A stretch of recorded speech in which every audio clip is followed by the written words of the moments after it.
The Slavs, the people native to a third of Europe, have their own pantheon of ancient gods like any other ancient culture. The forest princess, or forest queen, was universal, especially in 18th and 19th century Poland, but her most common appearances were as a young girl or a young teen. This character could also appear as the similar wild aunt who lived in the forest and ran with the animals and encouraging people to behave and obey their respect to the wilderness. But she could also be kind and helpful to children, especially those who were lost. Another similar character was Grandma Blackberries in the folklore of Kazubia. While the forest princess would almost never meet adults and only sometimes met and helped or played with children, she mostly interacted with her magical companions, who were collectively called the forest children or forest babies or forestlings, a type of shape-shifting spirit or creature who always appeared younger than their monarch as twins when she was an adult. These forestlings played tricks on children and especially punished misbehaviors, but they'd also fool adults who mistreated the forest or who mistreated their children. They would lead especially cruel adults into the forest to make them disappear. The babies grew up to be boginka, literally translating to goddesses, or the Dziwożona, roughly young wild women. These spirits generally appeared in one of three forms.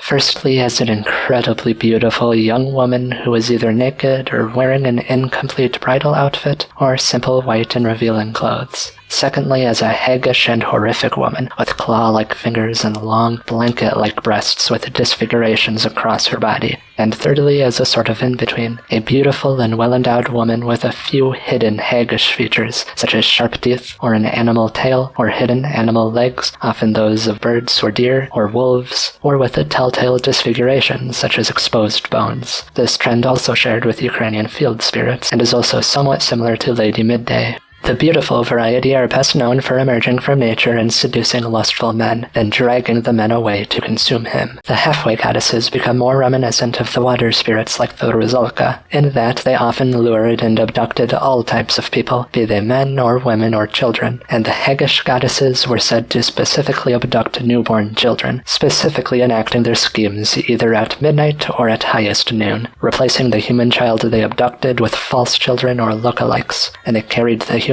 back to their nest in the wilderness, where they raised the child to be one of their own, while the human mother raised the lookalike. Or sometimes they really abducted the mothers, either while the mother was in labor or as they were resting just after birth. The abducted mother was taken to the nest and made to breastfeed the lookalike children, while the haggish mother went about her duties, herding the wild animals in the forest. To learn more about the ancient gods of the Slavs, you can follow the links below to the overview video. I am now making shorts as introductions since I find certain AI-generated shorts out there to be distasteful in their inaccuracies.